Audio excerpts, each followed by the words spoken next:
بناو خودی مازن دلوان 19 مهائک 2025 مازند بیجن تو چپچینی دیوی هلینی یان خیرب که خیر ده تشینی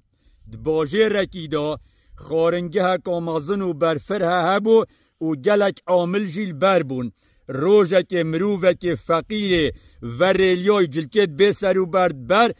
داخلی مطعمه بو چو سر کرسی که رینشت خاره البر میزه وقتی هاتی رینشت خاره او عاملا بر خدای او پیک و بخو یاری پیک کرن او بخو پیک کرن کنی کچکه کب توره و ادب جی عامل الویره اینا هاتا برسنگی وی فقیری گوته تو گلک خیر هاتی و خیر هات ناوی کرو گوته بیجه کاتا چه خزمت هیا دو از خزمت هاتا بکم کاده چه نوع زادی خوی دو بوتا بینم وقتی و گوته اول بر مطعم پارا وردگیرید هاتا برسنگی کچکه گوته وی سر درگید گلوی فقیری نکد توید بینی یه وریلیای پارا وینینن پارت زادی نادد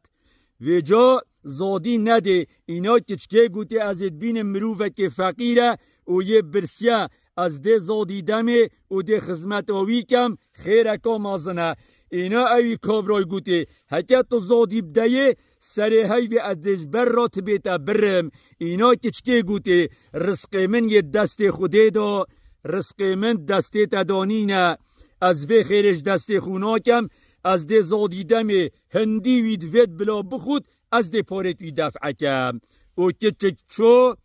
بو زاده که فاخیره یلو اینا دانا بر گوته بخو حکت تر نخار دی بوتا هندی دیجی اینم اوش پارانه ترسا پارت تخمامن افزاده دیاریا جدف من بوتا کیفا فقیری جی گلک هات زاده خو خار تر بو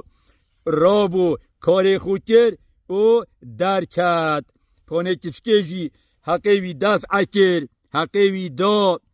پشتی زادخاری کشکه قستا میزه کر دا آمانتوی را کد و دا میزاوی پاکش کد که چک بره خودت کاغذک نامک اوی کابرا یا هلایل سر میزی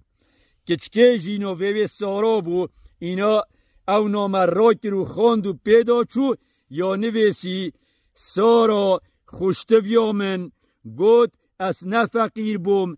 از خدان وی خارنگهیمه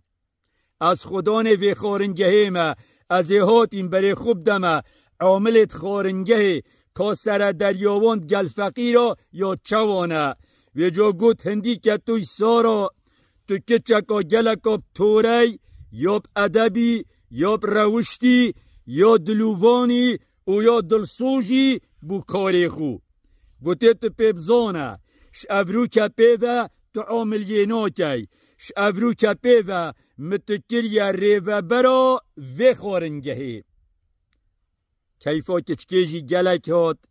کچک بو ریوه برا خارنگهی بدل آمانا راکت آمانا بشد میزا پاکش کت بو ریوه برا اوی خارنگهی ایدی چو بو ریوه بر اول ایدار رینشتخار و امرگیران و جا هر کسا که خیرب کت خیر ده تشینه خرابی بکت خرابی ده تشینه ام دا خوازه هر کسا که کن هرش مازن و ریبر و کار به دست و حتی زنگینا حتی فقیرا همی خزمتا مرووا دابن همی اهل خیره و باشیه بن دا خود تعالی خیره و باشیه و تناهیه و سرفرازیه بین تریکاوان ام دعاش خود تعالی کن خود تعالی ولات ما دین ما آخا ما شرف ما کرامت ما پارزید والحمد لله رب العالمین.